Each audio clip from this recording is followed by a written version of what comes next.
Processing का प्रश्न आपके स्क्रीन के ऊपर ये रहा। इन टेक्स्टिंग संक्षिप्त शब्दों को उनके पूर्ण वाक्यों के अनुसार इस क्रम में लगाएं। LOL, BRB, ILY, TTYL. Match these texting short forms to their expansions in this order: LOL, BRB, ILY, TTYL. और आपके ऑप्शन है ये आपके सामने। A, laugh out loud. B, I love you. C, be right back. D, talk to you later. हो गया समय समाप्त। आइए देखते हैं कि सही क्रम क्या होना चाहिए इसका। सबसे पहले आता है A, LOL, laugh out loud. C आता है B, right back. फिर आता है B, I love you, ILY, और एंड में D, talk to you later, TTYL. A, C, B, D में देखते हैं किन किन लोगों ने सही जवाब दिया है। क्या बात है, सभी लोग इतने परिचित हैं इससे, लेकिन सबसे कम समय लगा है इंजीनी मंडल जी।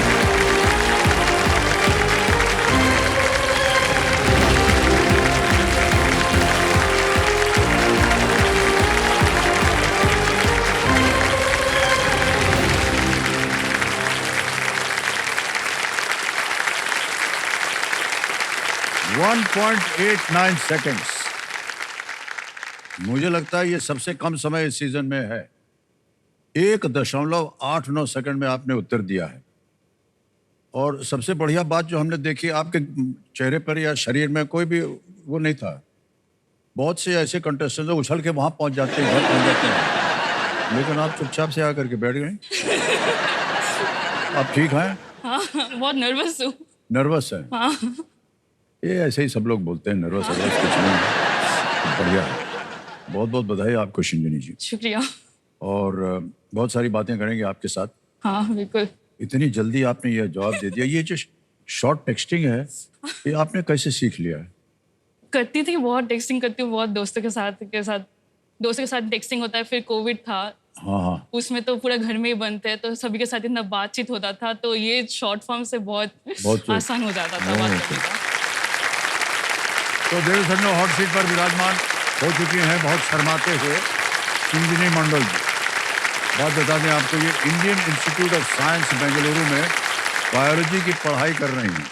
हाँ। मेरा नाम शिंजनी मंडल है, मैं 21 साल की हूँ। मैं अभी IISc बैंगलोर में पढ़ाई कर रही हूँ।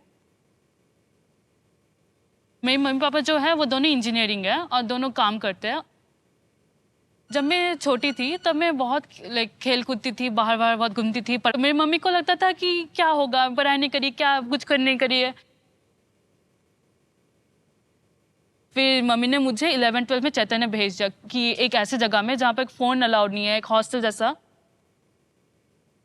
मुझे जैसे बचपन से मन था कि पढ़ाई रिलेटेड कुछ करना था, तो मुझे लगा रिसर्च बहुत अच्छा फील्ड है और ऐसा नहीं कि मैं डॉक्टर और इंजीनियर बनना है, कुछ और कर सकती हूँ। तो मुझे क्लास 11-12 में ही पता चला ये जो केपो एग्जाम होता है वो रिसर्च के लिए होता है। तो 12 में बैठी, मैं एग्जाम दिया और खुशी से मैं पास हो गई। ऐसे आने के बाद मुझे समझ आया कि इनके लिए रहना क्या होता है, फैमिली का इंपॉर्टेंस समझ में आया कि फ्रेंड्स कैसे बनाना होता है और उन लोगों का कितना इंपॉर्टेंस होता है कि तुम्हारे लाइफ में दोस्त ही होते हैं जो मैं at the end of the day मेरे साथ रहते। शिंजनी जब लैब में पहली बार आई थी तब से लेकर अभी तक काफ़ी उसमें चेंजेस हमने देखा है। बहुत मेहनत करती है, साथ ही साथ उसने काफ़ी चीज़ें सीखा है, बहुत मैच्योर हुई है धीरे धीरे और सबकी हेल्प भी बहुत करती है। जब मैं एक्सप्लोर करने लगी, मैं इतना कुछ सीखी, इतना कुछ इकोलॉजी की वजह से मैं बाहर गई, रिसर्च की, इतना एक्सपीरियंस था, बहुत अच्छा लगा था। बायो में जो भी मैं कर रही हूँ, मुझे और भी कुछ सीखना है, लैब वर्क में, थ्योरी में, और मैं इंडिया में एक लीडिंग रिसर्चर में अपना नाम करना चाहती हूँ। मैं हॉट सीट में आके जो भी मुझे धनराशि जो मिलता है, मैं चाहती हूँ ये सब मेरे मम्मी पापा को जाए, क्योंकि वो लोगों ने बहुत मदद की है मुझे इधर तक पहुँचाने में और इतना कुछ पढ़ाई में हेल्प करने के लिए। तो thank you mummy, thank you पापा, और मैं आपको हॉट सीट में मिलती हूँ।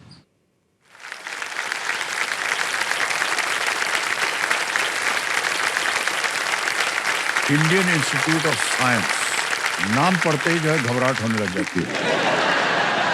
तो शिंजनी जी, आपने ये क्यों चुना कि आपको यहाँ जाना है? तो बचपन से मेरा बहुत मन था साइंस में पढ़ने का। मेरे मम्मी पापा भी बोलते हैं पढ़ाई करो, बहुत अच्छा होगा।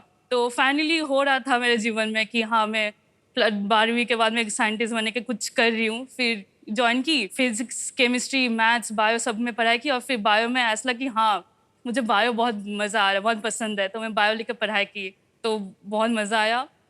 और एक रैंडम सा फैक्ट बोलने का मन था कि हाँ, ह्यूमन बॉडी जो है ना, हम लोग में सेल से ज़्यादा बैक्टीरिया बहुत होता है। 39 ट्रिलियन बैक्टीरिया मौजूद है बॉडी में। कितना ट्रिलियन बैक्टीरिया शरीर में होता है? 39 ट्रिलियन वैसा कुछ। 39 ट्रिलियन ट्रिलियन, बिलियन भी नहीं, ट्रिलियन। बैक्टीरिया हमारे अंदर है। हाँ, एक के अंदर। तो ये करता क्या है बैक्टीरिया? बस ऐसे जीते हैं। हम लोग क्या करते, जैसे हम लोग धरती पे हम लोग ऐसे जी रहे हैं अपने जीवन, कुछ करते नहीं वैसा, वैसे बैठे अपने माहौल में जी रहे हैं।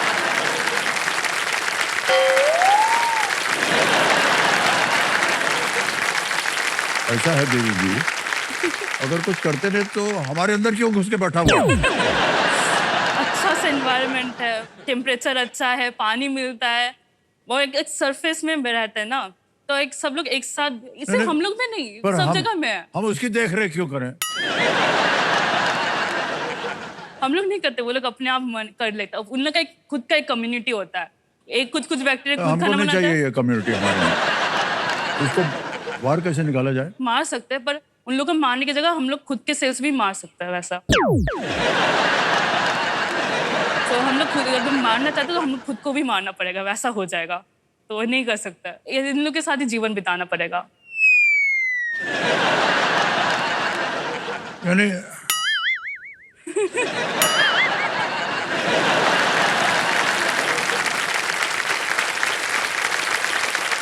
हमारे अलावा कोई और जगह नहीं मिली क्या इन लोगों को?